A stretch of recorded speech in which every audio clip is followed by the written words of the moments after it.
উনার সংসদীয় এলাকাটাও এই লালবাগের অনেক দূরে যাত্রাবাড়ি, ওই ঘটনার সাথে উনি জড়িত না। আজকে মাননীয় বিজ্ঞ আদালতে ফ্যাসিস্ট হাসিনার এবং তার অন্যতম সহযোগী কয়েকজন অবৈধ মন্ত্রী, তার মধ্যে আনিসুল হক, দীপু মনি, সালমান এফ রহমান এবং নুরুজ্জামান সহ এবং পুলিশের আইজিপি চৌধুরী আবদুল্লাহ মামুন সহ 5 জনকে বিজ্ঞ আদালতে আজকে বিভিন্ন মামলায় উপস্থাপন করা হয়। তার মধ্যে চৌধুরী আবদুল্লাহ মামুন এবং আনিসুল হক তাদেরকে এক মামলায় রিমান্ড প্রার্থনা করা হয়। এটা একটি হত্যা মামলা। সেই মামলাটি ছিল গত 19/7/24 তারিখে শনির আক্কা মোড়ে বৈষম্য ছাত্র আন্দোলনের সময় পুলিশের গুলিতে জিয়াদ হোসেন নামে একজন আন্দোলনকারী নিহত হয়। এই মামলায় তাদের বিরুদ্ধে 10 দিনের রিমান্ড প্রার্থনা হয়। বিজ্ঞ আদালত তাদের বিরুদ্ধে 3 দিনের রিমান্ড মঞ্জুর করেন। আরও একটি মামলা, সেটা হলো বিএনপি কর্মী ওয়াসিম, সে যাত্রাবাড়ি মোড়ে পুলিশের গুলিতে নিহত হয়। সেটাও বৈষম্য ছাত্র আন্দোলনের একটি মামলা।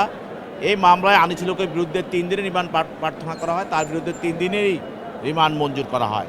অন্যান্য আসামি যারা তাদের নামে বলেছি, তাদের বিরুদ্ধে বিভিন্ন মামলায় এজাহারভুক্ত আসামি বিধায় তাদের জন্য সৌন অ্যারেস্টের প্রার্থনা করা হয় এবং তাদের সৌন অ্যারেস্ট মঞ্জুর করা হয় এবং তাদেরকে পরবর্তীতে জেল হাজতে প্রেরণ করা হয়। হাজী সেলিম সহ আজকের আদালতে যাত্রাবাড়ি থানার মামলা নম্বর 14/9/2024, ওই মামলায় হাজী সেলিম, তারপরে আগের আইজিপি চৌধুরী আবদুল্লাহ মামুন সহ 3 জনকে এই মামলার সৌন অ্যারেস্ট দেখানো হয়।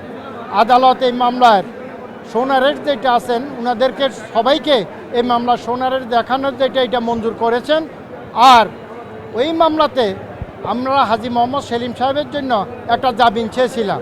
তখন মাননীয় আদালতকে বললাম, যেহেতু এই মামলাতে আমার হাজী সেলিমকে রিমান্ড চায় নাই, কারণ সে কথা বলতে পারে না, প্রসিকিউশনও অন্য 2 মামলার দুই আসামির জন্য রিমান্ড চেয়েছেন, কিন্তু আমার আসামির জন্য যেহেতু রিমান্ড চায় নাই, আসলে মানবিক কারণে যেহেতু উনি কথা বলতে পারছেন না, আর উনার সংসদীয় এলাকাটাও এই লালবাগের অনেক দূরে যাত্রাবাড়ি, ওই ঘটনার সাথে উনি জড়িত না, এই কারণে আমরা জামিন চেয়েছিলাম।